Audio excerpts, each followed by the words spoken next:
Hello students, welcome to the digital signal processing lecture 2. In the previous lecture जो हम लोगों ने discuss किया था unit step signal, ramp signal, impulse signal, उसके बाद हम लोगों ने देखा था कि शिफ्टिंग कैसे होता है, टाइम एडवांस क्या है, टाइम डिले क्या है, ठीक है। उसके बाद इंटरपोलेशन हम लोगों ने देखा था। आज की क्लास में हम लोग जो देखने जा रहे हैं वो ऑपरेशंस करेंगे डिस्क्रीट टाइम सिग्नल्स पे। जैसा कि ऑपरेशंस हमने कंटिन्यूअस टाइम में किया था, time advance, time delay, time reversal, same operations जो है हम लोग डिस्क्रीट टाइम सिग्नल्स पे करेंगे। और इसको हम लोग एक एग्जांपल से दिखा रहे हैं। सेम एग्जांपल से ही हम लोग जो है टाइम एडवांस देखेंगे, टाइम शिफ्टिंग देखेंगे, टाइम डिले देखेंगे। तो let's start the concept of the operations on the discrete time signals. सबसे पहला जो मैंने एग्जांपल लिया है वो x of n equal to 1 2 3 4 5 का। सपोज दैट अगर एरो मार्क नहीं है तो इसका मतलब है कि वो starting point 0 1 2 3 4 up to so on कहलाएगा। अगर सपोज दैट क्वेश्चन में एरो मेंशन्ड है, इसका मतलब है कि वो पॉइंट जो है 0 कहलाएगा, उसके बाद 1 और 2, सिमिलरली -1 -2। तो यहाँ पे जो है एरो वो 3 पे दिया हुआ है, तो n इक्वल टू 0 जो हो जाएगा उसका वैल्यू हो जाएगा 3, n इक्वल टू 1 पे वैल्यू हो गया 4, ये जो वैल्यू है वो कितना है, ये 4 है, ठीक है। n इक्वल टू 2 पे जो वैल्यू है वो कितना है, 5 है। सिमिलरली -1 पे वैल्यू 2 है। नाउ सपोज दैट मैं इसे रफ कर रहा हूँ। नाउ सपोज दैट जो सबसे पहला ऑपरेशन मैं करने जा रहा हूँ वो टाइम शिफ्टिंग का है। टाइम शिफ्टिंग में suppose that y of n equal to x n plus n naught लिया। अब यहाँ पे कंटिन्यूअस में जैसे मैंने केस लिया था x ऑफ k, मुझे k पता नहीं है कि पॉजिटिव है या निगेटिव है, तो मैं यहाँ पे एन नॉट लिया हूँ डिस्क्रीट टाइम सिग्नल में। सिमिलरली मुझे दोनों केस को डिस्कस करना होगा, पॉजिटिव और निगेटिव। तो सपोज दैट टाइम डिले है, टाइम डिले अगर मान लिया जाए एन नॉट जो है छोटा होगा 0 से, तो वो क्या होगा, टाइम डिले होगा। सपोज दैट जो मैंने लिया है y of n equal to x of n minus 2। n-2 कहने का मतलब है कि ये जो एरो है वो 2 यूनिट से लेफ्ट साइड में शिफ्ट करेगा। अगर सपोज दैट n-1 रहता तो एरो जो है 1 से शिफ्ट करता, यहाँ पे जो एरो है वो 2 से शिफ्ट करेगा, यानी कि जो 3 पे है वो कहाँ आएगा, 1 पे आएगा। तो this is the time shifting for the case of time delay. जैसे देखिए सपोज दैट 1 2 3 4 5 है, तो इसका जो ग्राफ होगा वो क्या हो जाएगा, ये n equal to 0, this is the n equal to 0 case, this is 1, this is 2 3 4। इसका मतलब है कि 0 पे वैल्यू 1 होगा, एक n इक्वल टू 1 पे वैल्यू 2 होगा, n इक्वल टू 2 पे वैल्यू 3 होगा, and up to the so on. Now suppose that मैं इसे रफ कर रहा हूँ। सिमिलरली अगर n-4 रहता है तो n-4 कहने का मतलब है कि सबसे पहले जो एरो था वो कहाँ पे था, n इक्वल टू 3 पे था। अब एरो कहाँ पे आ जाएगा, 1 2 3 4। बट ध्यान देने वाली बात ये है कि यहाँ इसके बाद कोई डिजिट नहीं था, तो सबसे पहले अगर कोई डिजिट नहीं रहता है तो हमें ऐड ऑन करना है। तो ऐड ऑन करने के बाद जो है this is the case of n is equal to 0, n is equal to -1, n is equal to -2, n is equal to -3 and n is equal to -4। इसका मतलब है कि जब अगर डिजिट ना हो तो हमें क्या करना है, डिजिट को ऐड करना है। कितना डिजिट ऐड करना है, जितना कि हमारे क्वेश्चंस में दिया हुआ है। Similarly now the case of the time advance. Time advance के केस में क्या हो जाएगा कि अगर n नॉट बड़ा है 0 से तो वो क्या हो जाएगा, टाइम एडवांस हो जाएगा, ठीक है। तो y of n equal to x of n plus 2, x of n क्या हो जाएगा, 1 2 3 4 5। तो यहाँ पे n इक्वल टू 0 पे जो है वो 3 है, चूंकि क्वेश्चंस में दिया हुआ है कि जो एरो मार्क है वो 3 पे है। तो हमें क्या करना है, n+2 कहने का मतलब है ये जो पूरा है वो पूरा का पूरा राइट साइड में शिफ्ट करेगा, यानी कि पूरा का पूरा ये जो एरो है ये राइट साइड में शिफ्ट करेगा। तो अब जो हमारा एरो है वो 3 पे ना होकर के ये कितने पे स्टार्ट होगा, 5 पे स्टार्ट होगा। This is the case of the yn 1 2 3 4। Starting में n इक्वल टू 0 यहाँ पे था, अब आफ्टर n इक्वल टू 0 जो है वो हमारा यहाँ पे हो जाएगा। This is the case of the shifting by 2 unit. तो इसका मतलब है कि then arrow will be shifted in right direction by unit 2। Okay, I am giving the rough of this one. Now move forwards. अगर suppose that same question में x n plus 4 से पूछा जाता है, तो स्टार्टिंग में जो हमारा क्वेश्चन था वो यहाँ पे एरो था। अब अगर n प्लस 4 आता है तो इसका मतलब है कि एरो जो है वो राइट साइड में शिफ्ट करेगा। ध्यान दीजिएगा, प्लस मतलब राइट साइड में आपको एरो शिफ्ट करना है, माइनस का मतलब है कि लेफ्ट साइड में आपको एरो को शिफ्ट करना है। This is the main concept of the discrete time signal. तो यहाँ पे प्लस 4 है, तो प्लस 4 है, इसका मतलब है कि 2 डिजिट तक ही वैल्यू थे, उसके बाद मुझे 2 डिजिट को और बढ़ाना है। तो this is the right graph. अगर इस ग्राफ को बनाया जाए, सपोज दैट मैं इस ग्राफ को बनाता हूँ, तो ये क्या हो जाएगा, n इक्वल टू 0 पे वैल्यू मान लिया 3 है। n इक्वल टू 0 पे वैल्यू कितना है, 3 है। n इक्वल टू 1 पे वैल्यू 4 होगा, सपोज दैट ये 4 है हमारा। n इक्वल टू 2 पे वैल्यू 5 होगा। n इक्वल टू, उसके बाद this is the case of 0, this is the case of 1, this is the case of 2, this is the case of 3, this is the case of 4। n equal to 0, n equal to 1, n equal to 2, n equal to 3, n equal to 4। यानी ये हो जाएगा 1, ये हो जाएगा 2, 2 पे value कितना है 5, फिर उसी तरह से 3 पे वैल्यू कितना है 0, तो 0 को हम लोग इस तरह से दिखाएंगे। 4 पे वैल्यू कितना है 0, यानी 0 को हम लोग इस तरह से दिखाएंगे। यानी this is the case of the time advance in the case of the discrete time signal. Now मैं इसे रफ कर रहा हूँ। Okay, now case of the time reversal. Same questions को मैं टाइम रिवर्सल चल रहा हूँ। हमारे पास जो क्वेश्चन थे वो कितना थे, 1 2 3 4। This is the 1, this is the 2 3 4 and 5। ये हमारा क्वेश्चन था। स्टार्टिंग क्वेश्चन में हमारा एरो कहाँ पे था, 3 पे था। तो टाइम रिवर्सल के केस में क्या हो गया कि जो हमारा राइट साइड में है वो कहाँ चला जाएगा, लेफ्ट साइड में चला जाएगा, और लेफ्ट साइड का कहाँ चला जाएगा, राइट साइड में चला जाएगा। सपोज दैट ये हमारा कीबोर्ड जो है वो हमारा क्या है, वाई एक्सिस मिरर इमेज है। तो इस केस में क्या होता है कि जो राइट साइड में जो थिंग्स है वो लेफ्ट साइड में आएंगे, और लेफ्ट साइड का जो थिंग्स है वो राइट साइड में आएंगे। ये दोनों कॉन्सेप्ट जो यूज होते हैं वो कंटिन्यूअस में भी और डिस्क्रीट में भी। तो सेम कॉन्सेप्ट को मैं आगे बढ़ाता हूँ। ये 3 पे जो एरो था वो 4 5 कहाँ चला जाएगा, राइट साइड में चला जाएगा, और 1 और 2 कहाँ आ जाएगा, लेफ्ट साइड में आ जाएगा। तो ये हमारा केस हो गया time reversal property. Okay, this is the case of the time reversal property. Now time scaling property. time scaling के केस में क्या होता है, one is the decimation and other one is the interpolation. अब जैसे मैंने बताया था कंटिन्यूअस टाइम के केस में क्या होता था, अगर आपको याद होगा कंटिन्यूअस टाइम के केस में मैंने बताया था कि अगर सपोज दैट कोई फंक्शन है x ऑफ t और दूसरा फंक्शन हम लोग ड्रॉ करने के लिए बोला जाता है कि x of 2t। Suppose that अगर x ऑफ t आपसे बोला जाए या फिर x ऑफ t बाई 2 बोला जाए, तो यहाँ पे क्या होता था, t बाई 2 के केस में क्या होता था कि एक्सपेंशन होता था, जबकि 2t के केस में क्या होता था, कॉन्ट्रैक्शन होता था। सेम केस यहाँ पे करना है डेसिमेशन और इंटरपोलेशन के केस में। ठीक है, मैं इसे रफ कर रहा हूँ। ओके, सपोज दैट डेसिमेशन का केस अभी हम लोग देखते हैं। अगर x ऑफ n है और y ऑफ n हमसे पूछा जाता है कि x of alpha n।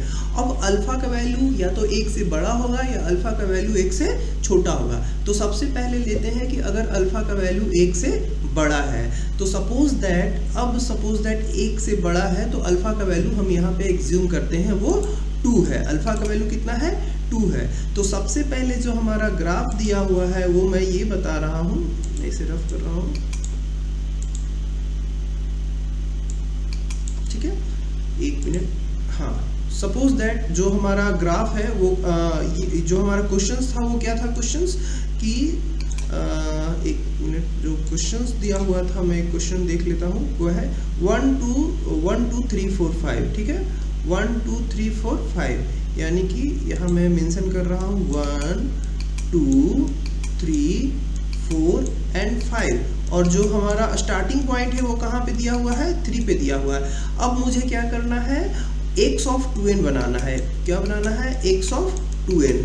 x of 2n के लिए क्या होगा, अब देखता हूँ कि इंटरपोलेशन में ऐड होते हैं या डिक्रीज होते हैं। तो सबसे पहले क्या करना है कि y0 लेना है। Suppose that y of n बनाना है मुझे, तो y0 लेंगे, तो y0 लेंगे तो x ऑफ 0 होगा, तो x ऑफ 0 का वैल्यू कितना हो गया, 3। उसी तरह से y ऑफ 1 बनाना है, y ऑफ 1 बनाना है तो x ऑफ 2 होगा, x ऑफ 2 का वैल्यू कितना है, 5 है।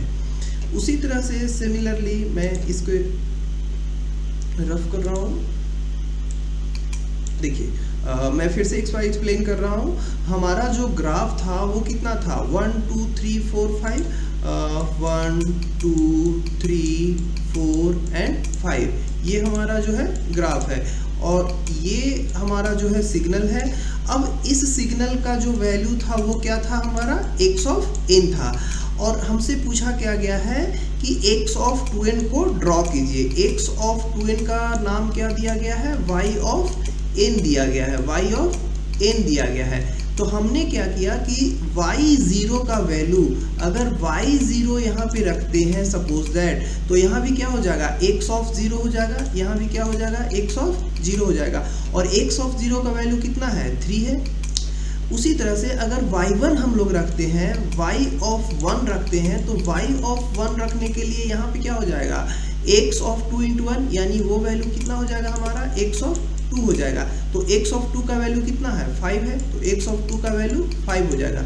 सिमिलरली अगर हम लोग y ऑफ 2 रखते हैं, अगर हम लोग y ऑफ 2 रखते हैं, तो y ऑफ जब 2 रखते हैं तो 2 इंटू 2 कितना हो जाएगा, x ऑफ 4, x ऑफ 4, जबकि x ऑफ 4 हमारे पास दिया हुआ नहीं है। अगर x ऑफ 4 लेते भी हैं तो ये 1 हो गया, ये 2 हो गया, x ऑफ 4 क्या लिख सकते हैं, 0 लिख सकते हैं।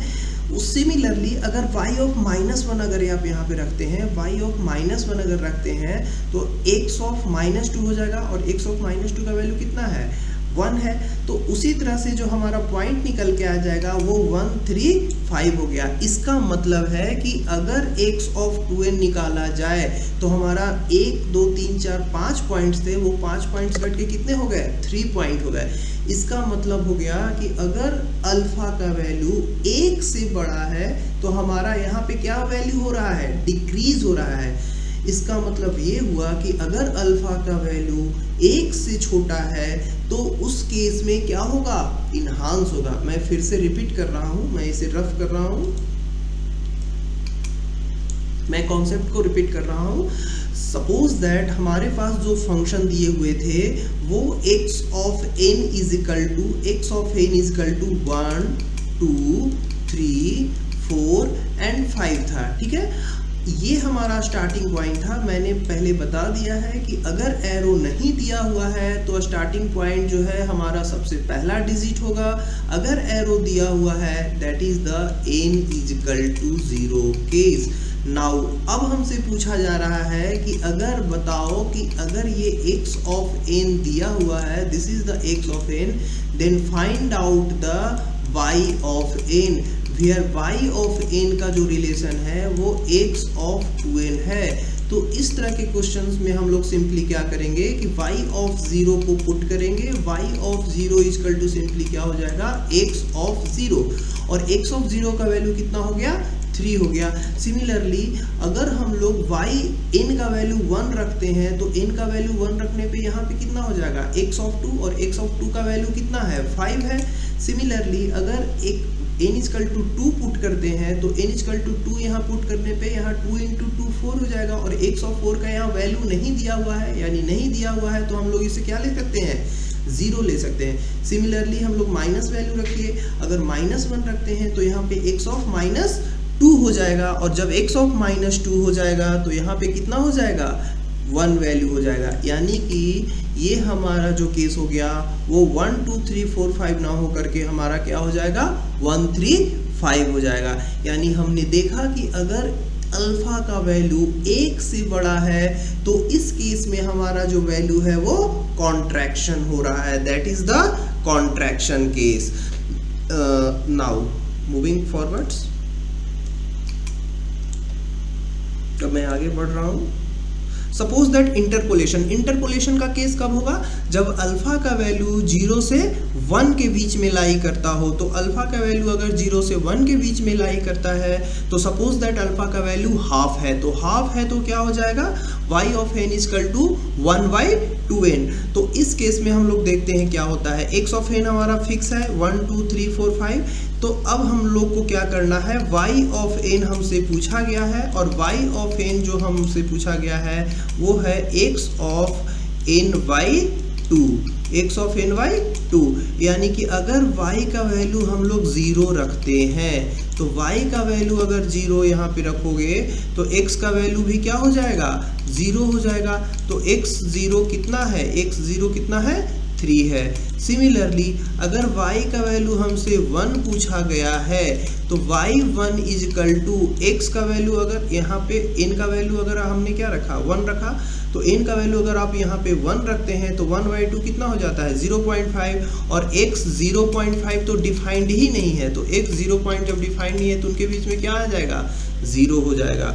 उसी तरह से अगर y2 का वैल्यू हमसे पूछा जाता है, तो y2 इक्वल टू कितना हो जाता है, यहाँ पे n का वैल्यू 2 और x का वैल्यू अगर n का वैल्यू अगर आप यहाँ पे 2 रखते हैं तो 2/2 कितना हो जाता है, 1। और x1 का वैल्यू जो हो जाएगा वो कितना हो जाएगा, 4 हो जाएगा। सिमिलरली अगर y3 का वैल्यू आपसे पूछा जाता है, तो y3 का जो वैल्यू होता है वो n का वैल्यू आपने अगर 3 रखा है तो 3/2 कितना हो गया, x ऑफ 5। तो y इक्वल टू 3 पे क्या हो जाएगा, ये वैल्यू जो है वो इनवैलिड हो जाएगा, क्योंकि y ऑफ 3 इस पे वैल्यू जो है वो 3/2 हो जाएगा, और 3/2 इक्वल टू 1.5, और 1.5 जो है इंटीजर वैल्यू ही सिर्फ ये वैलिड है। तो इसका मतलब क्या हुआ कि इसमें जो हमारा है वो एक्सपेंशन हो जाए, एक 0 का एक्सपेंशन हो रहा है। तो ये जो वैल्यू है अल्फा इक्वल टू हाफ, ये हमारा क्या हो रहा है, इंक्रीज हो रहा है। हमारा जो टाइम एक्सिस पे जो n एक्सिस है वो पॉइंट जो क्या है वो हमारा इंक्रीजेज हो रहा है। तो this is all about the interpolation concept. Okay, मैं इसे रफ कर रहा हूं। Okay, this is all about the interpolation concept.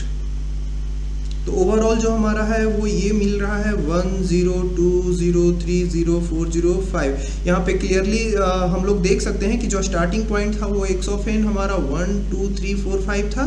Interpolation के केस में क्या हो रहा है, एक अंक 0 जो है वो ऐड होता जा रहा है। ऐड इसलिए हो रहा है कि चूंकि n/2 है और n/2 पे वो डिफाइंड नहीं हो रहा है, ठीक है। तो नाउ जो जनरल रिजल्ट हम लोग कह सकते हैं वो हमारा ये है कि y ऑफ n जो है ऑब्टेन्ड होगा by padding of k-10 between the successive points of x of n।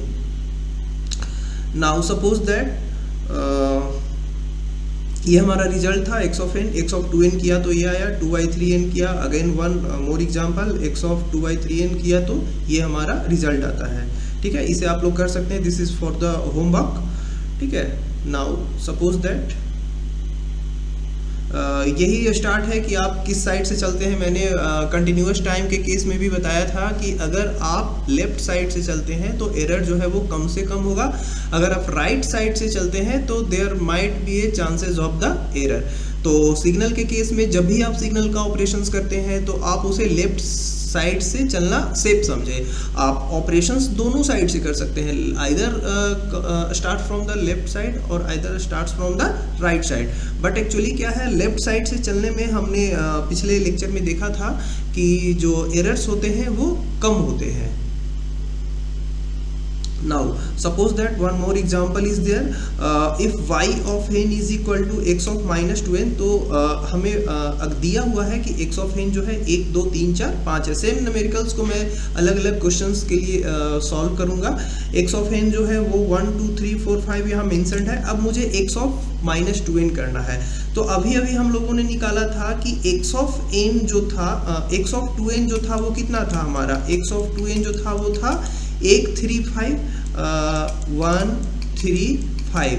तो अब क्या हो जाएगा, माइनस है तो माइनस में क्या हो जाएगा, 5 इस साइड और 1 इस साइड, यानी कि जो 3 जो है वो मिरर इमेज का काम करेगा और रिजल्ट जो है वो 5 3 1 होगा।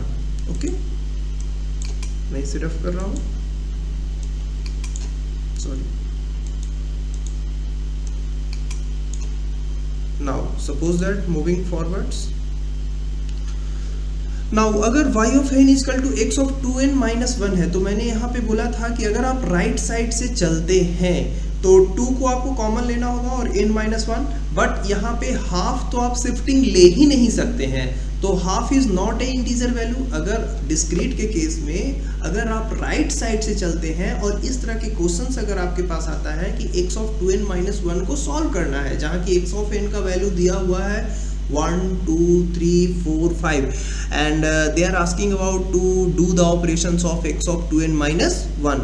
तो अगर आप राइट साइड से चलते हैं तो 2 तो आपका कॉमन हो गया और यहाँ पे माइनस हाफ आ गया, जबकि आप माइनस हाफ चल नहीं सकते हैं, क्योंकि यहाँ पे जब भी चलना होगा वो इंटीजर वैल्यू चलना होगा, जैसे 1 2 3 4 5 समथिंग एक्सेट्रा। तो in this case right side operation is not possible. तो ध्यान रखिएगा, डिस्क्रीट के केस में हमेशा कभी कभी क्या हो सकता है कि राइट साइड ऑपरेशन जो है वो वैलिड ही नहीं रहेगा, तो इसीलिए left side is always okay with the case of continuous as well as discontinuous. ठीक है, अगर हाँ सेम क्वेश्चन को मैं राइट साइड से लेफ्ट साइड से चलता हूँ तो देखिए क्या हो जाएगा। सबसे पहले x ऑफ 2n माइनस 2 था, तो सबसे पहले मैंने क्या किया, 2 कॉमन लिया, n माइनस 1 हो गया। अब suppose that x of 2n मैंने बना लिया, ठीक है, 1 3 5, उसके बाद 2n माइनस 1 1 3 5। सेम क्वेश्चन को अगर मैंने यहाँ पे 2n माइनस 1 था, हाँ 2n माइनस 2 के लिए ये वैलिड है, लेकिन 2n माइनस 1 के लिए ये वैलिड नहीं है। ओके, हाँ अगर सेम क्वेश्चन को मैं ऊपर वाले क्वेश्चन को 2n माइनस 1 को अगर लेफ्ट हैंड साइड से अगर चलना शुरू करूँ तो पहले क्या होगा, माइनस 1 का क्या होगा, टाइम डिले, माइनस 1 का टाइम डिले, उसके बाद फिर क्या हो जाएगा, 2n का ऑपरेशन करेंगे। यानी यहाँ पे दो ऑपरेशन है, एक ऑपरेशन शिफ्टिंग का है और एक ऑपरेशन जो है वो in the time domain interpolation का है। ओके, बाय मूविंग फॉरवर्ड्स,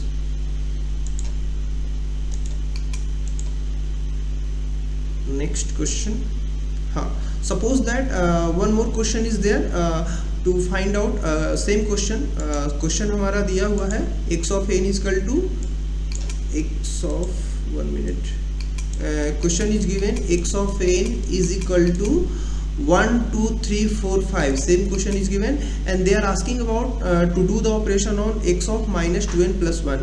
तो सबसे पहले हम लोग क्या करेंगे, n प्लस 1 का ऑपरेशन करते हैं। n प्लस 1 में मैंने बोला था कि प्लस में क्या होता है, हमारा कर्सर राइट साइड शिफ्ट करेगा, यानी कि जो पहले 3 पे था वो अब किस पे आ जाएगा, 4 पे आ जाएगा। सिमिलरली 2n प्लस 1 का ऑपरेशन करते हैं, 2n प्लस 1 में क्या हो जाएगा हमारा, चूंकि 2n है तो इसका मतलब है कि ये वाला पॉइंट तो है नहीं हमारे पास, तो 0 लिख सकते हैं आप, ठीक है 0 लिख सकते हैं। फिर इसके ये वाला पॉइंट जो है हमारा 2 है, यानी कि ये क्या हो गया, 2 और 4 हो गया। और फिर चूंकि माइनस है तो 4 को ओरिजिन मार के जो 4 के लेफ्ट साइड में था वो किस में आ जाएगा, राइट साइड में आ जाएगा। ठीक है, मैं इसे एक्सप्लेन कर रहा हूँ वंस मोर। सबसे पहले हमें क्या करना है, n प्लस 1 है, n प्लस 1 ऑपरेशन चलना है। n प्लस 1 के केस में, प्लस के केस में मैंने क्या बोला कि जो आपका कर्सर है प्लस के केस में राइट साइड, माइनस के केस में लेफ्ट साइड। तो यहाँ पे 3 पे था तो ये कहाँ पे आ गया, 4 पे आ गया। उसके बाद जो है 2n का काम करना है, यानी 2n का काम करने के लिए यानी कि एक डिजिट छोड़ के करना है, यानी जो 4 पे था ये अब ये डिजिट लेना है। तो ये डिजिट तो है नहीं, 0 है, आप 0 ले सकते हैं या नहीं भी ले सकते हैं, क्योंकि वैल्यू जो है वो 0 है। उसके बाद 4 का एक डिजिट बाद में यानी कि 2 पे ले सकते हैं, तो यानी कि यहाँ पे 2 हो गया। उसी तरह से माइनस 2n जब करना है तो माइनस 2n का मतलब क्या हो गया, टाइम रिवर्सल। और टाइम रिवर्सल के केस में 4 के लेफ्ट साइड में जो है वो राइट साइड में आ जाएगा और राइट साइड में जो है वो लेफ्ट साइड में आ जाएगा। ठीक है, मैं रफ कर रहा हूँ। Similarly one more question is there, minus 2n plus 2, minus 2n plus 2। मैं इस क्वेश्चन को बता रहा हूँ। सपोज दैट क्वेश्चन सेम है, x ऑफ n जो है वही है 1 2 3 4 and 5 and arrow is given at 3।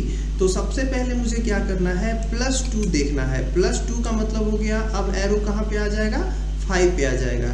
तो अब जो एरो होगा वो कहाँ पे आ जाएगा, इसको भूल जाइए, अब एरो कहाँ पे आ जाएगा, 5 पे आ जाएगा। ये किसका हो गया, x ऑफ n+2 का केस हो गया, x ऑफ n+2 का केस हो गया। ठीक है, इतना मैं इसे रफ कर रहा हूँ तब तक।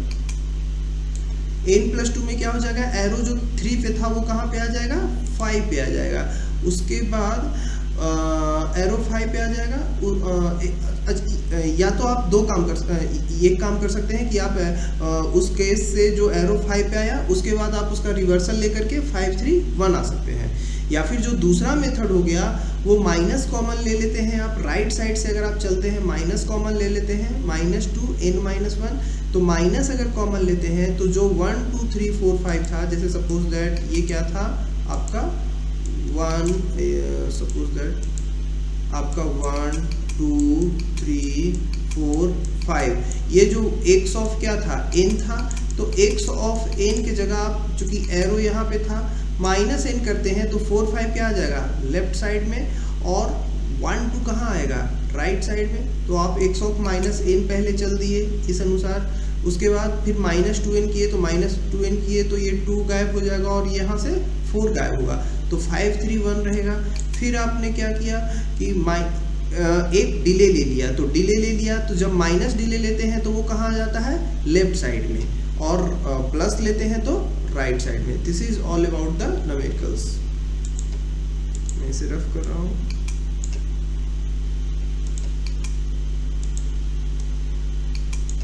Okay, sorry. कॉमनली इनकॉर्डेड सिग्नल, अब जो कुछ कॉमन सिग्नल है वो हमारा स्टेप सिग्नल हो गया। u ऑफ n डिफाइंड है, un का वैल्यू 1 है जब n greater than equal to 0 है, un का वैल्यू 0 होगा जब n का वैल्यू लेस देन 0 होगा। This is the unit step signal 0 1 2 3 4 n। Similarly impulse signal जो है सिर्फ n इक्वल टू 0 पे डिफाइंड है, अदर जगह वो नॉट डिफाइंड है। सिमिलरली इसका मैंने प्रूफ किया हुआ है। ठीक है, यूनिट रैम्प सिग्नल जो है वो 0 पे 0 है, 1 पे जो है वो 1 है, 2 पे 2 है। अगर यूनिट रैम्प सिग्नल है तो उसकी जो स्लोप होगी वो भी कितनी हो जाएगी, 1 हो जाएगी। ठीक है, this is all about the concept of the unit signal, ramp signal, impulse signal. और हमने जो आज सिग्नल पे ऑपरेशन देखा है वो डिस्क्रीट टाइम में देखा है। डिस्क्रीट टाइम में सिग्नल पे ऑपरेशन मैंने देखा कि अगर एडवांस है तो जो है हमारा एरो मार्क राइट साइड में जाएगा, अगर डिले है तो कर्सर हमारा किस में जाएगा, लेफ्ट साइड में जाएगा। ठीक है, उसके बाद हम लोगों ने टाइम इंटरपोलेशन देखा और डेसिमेशंस का कॉन्सेप्ट देखा। तो thank you for the today lectures.